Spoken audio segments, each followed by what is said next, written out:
तो साथियों नमस्कार एवं जोहार, मैं हूं उमेश कुमार और स्वागत करता हूं आप सभी का अपने इस YouTube चैनल U++ एकेडमी में। तो साथियों आज मैं बताऊंगा internal energy and change in internal energy के बारे में। तो चलिए आगे बढ़ते हैं और आज फिर फोकस करते हैं। आगे बढ़ने से पहले जान लेते हैं आपका हालचाल। तो कैसे हैं आप सब?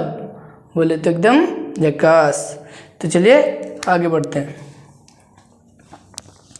देखिए साथियों, आज का जो हमारा टॉपिक है वो है internal energy and change in internal energy. जी हाँ साथियों, internal energy and change in internal energy.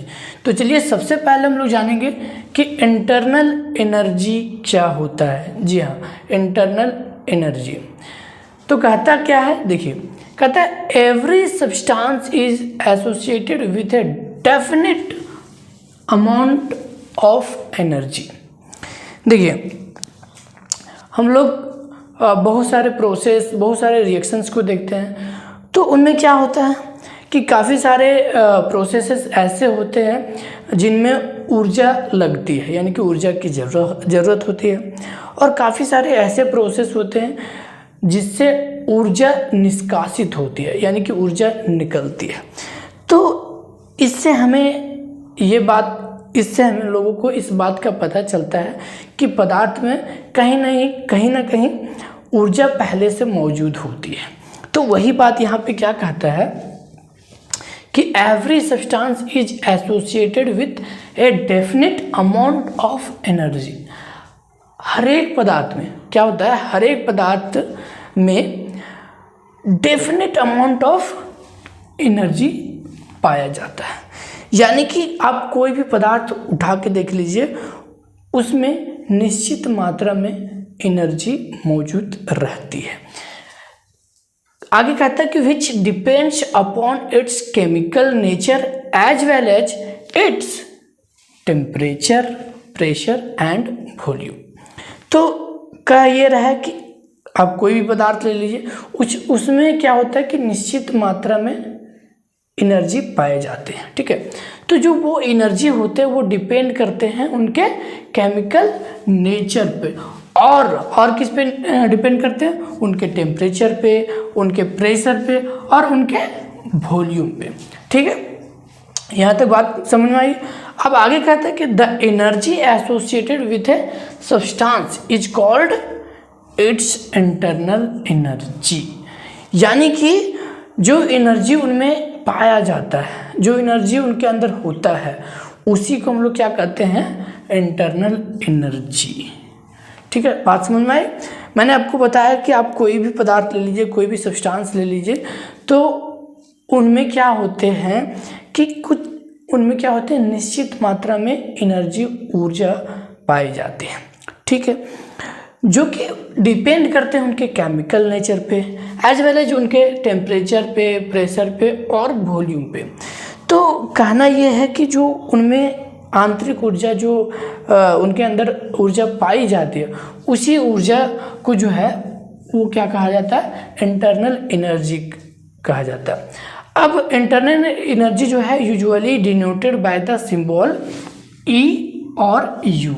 यानी कि इंटरनल एनर्जी को E से और U से, दोनों से दिखाया जा सकता है, लेकिन हम लोग यहाँ पे U लेकर चलेंगे ज़्यादातर। ठीक है, तो ध्यान दीजिएगा कि इंटरनल एनर्जी को हम लोग इंटरनल एनर्जी के सिंबल के तौर पे U हम लोग लेके चलेंगे। ठीक है, आप जो है E और U दोनों ले सकते हैं, लेकिन मैं क्या करूँगा, लेना तो एक ही का है ना, लेना एक ही है, तो क्या करेंगे हम लोग इंटरनल एनर्जी के सिंबल के तौर पर U लेके चलेंगे। ठीक है, तो यहाँ तक आपको समझ में आया कि इंटरनल एनर्जी होता क्या है। अब आगे क्या हम लोग जानेंगे चेंज इन इंटरनल एनर्जी के बारे में। तो अब हम लोग जानते हैं कि चेंज इन इंटरनल एनर्जी होता क्या है। देखिए कहता है it is not possible to find the absolute value of internal energy of a substance.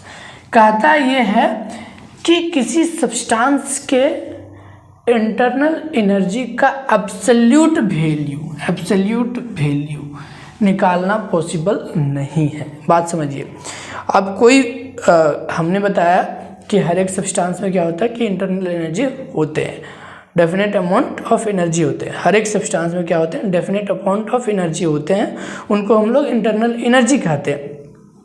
तो होते तो हैं, लेकिन उनके एब्सोल्यूट वैल्यू को फाइंड नहीं किया जा सकता। मतलब ये लगभग इम्पॉसिबल हम लोग मान के चलिए, ठीक है। तो किसी भी सब्सटेंस के इंटरनल एनर्जी को पूरी तरह से एकदम ऐसे बोले तो एब्सोल्यूट वैल्यू जो है उनका निकाल पाना काफ़ी मुश्किल है, मतलब इम्पॉसिबल ही समझिए। तो होता क्या है, क्यों ऐसा होता है?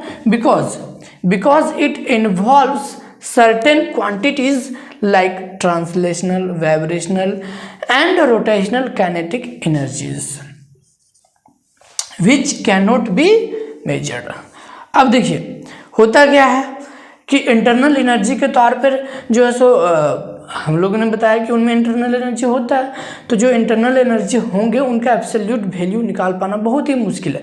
क्यों मुश्किल है?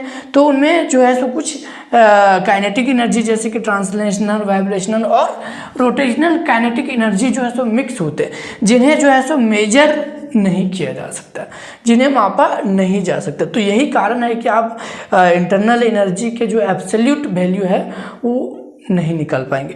तो आप क्या निकाल पाएंगे? तो देखिए आगे कहा था कि we can actually find the change in internal energy of the substance.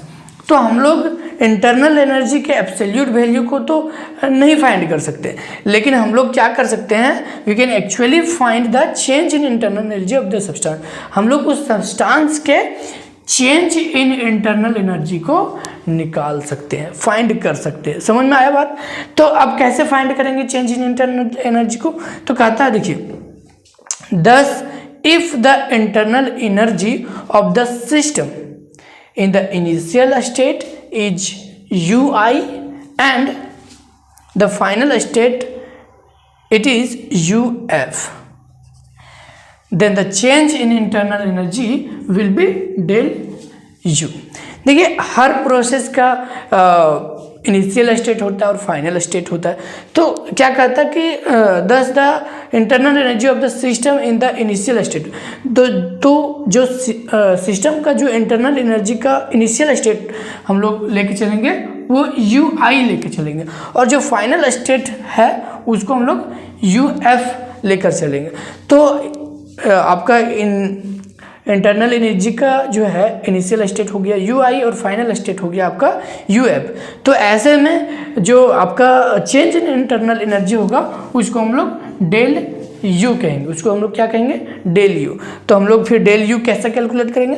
तो हम लोग इस फॉर्मूले की मदद से डेल यू कैलकुलेट कर सकते हैं। तो डेल यू इक्वल टू हो जाएगा आपका, डेल यू इक्वल टू हो जाएगा आपका यू एफ माइनस यू आई, यानी कि आपको जो है सो फाइनल स्टेट के इंटरनल एनर्जी में आपको घटा देना है इनिशियल स्टेट का इंटरनल एनर्जी, तो आपका जो है सो वो निकल जाएगा चेंज इन इंटरनल एनर्जी।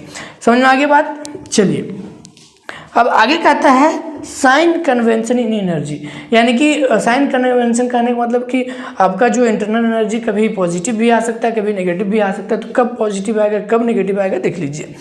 तो फर्स्ट कंडीशन है, कहता क्या कि del U is negative, del U जो है सो नेगेटिव होगा। कब होगा? जब U I greater than U F. तो यानी कि यू आई जो है वो ग्रेटर होगा यू एफ से, तो जो है सो आपका डेल यू है वो नेगेटिव हो जाएगा।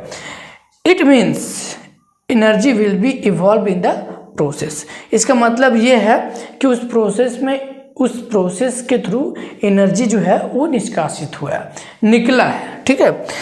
सेकेंड कंडीशन है कि del U is positive, del U जो है यानी कि internal change in internal energy जो है वो आपका पॉजिटिव होगा। कब पॉजिटिव होगा? जब U F greater than U I. तो जब आपका यू एफ यानी कि फाइनल स्टेट का इंटरनल एनर्जी ग्रेटर देन होगा आपका इनिशियल स्टेट का इंटरनल एनर्जी के, तो जो है सो आपका डेल यू यानी कि change in internal energy positive होगा। इसका मतलब क्या हुआ? It means energy will be observed in the process. इसका मतलब ये हुआ कि उस प्रोसेस में एनर्जी जो है वो ऑब्जर्व किया गया है, उसमें एनर्जी की जरूरत थी, लगी है एनर्जी, ठीक है। तो ये था आपका internal energy, change in internal energy और sign convention in internal energy. तो अब मैंने यही बताया कि सिंपली आप कोई भी सब्सटेंस ले लीजिए, पदार्थ लीजिए, तो उनमें क्या होता है, डेफिनेट अमाउंट ऑफ एनर्जीज होते हैं। तो उन्हीं डेफिनेट अमाउंट ऑफ एनर्जीज को हम लोग सिंपली कहेंगे कि वो इंटरनल एनर्जी होते हैं, ठीक है। और इंटरनल एनर्जी को जो है सो सिंपली उनका एब्सोल्यूट वैल्यू को कैलकुलेट नहीं किया जा सकता। तो किसको कैलकुलेट किया जा सकता है, तो उनके चेंज इन इंटरनल एनर्जी को कैलकुलेट किया जा सकता है। तो कैलकुलेट करने का तरीका मैंने यहाँ पे बताया, फार्मूला मैंने बताया, ठीक है, साइन कन्वेंशन भी उसका बताया। तो आई थिंक कि ये सभी के सभी आपको समझ में आए होंगे, ठीक है। तो आज के लिए बस इतना ही, मिलते हैं हम लोग अपने अगले वीडियो में नए टॉपिक के साथ। तब तक के लिए बाय बाय, धन्यवाद।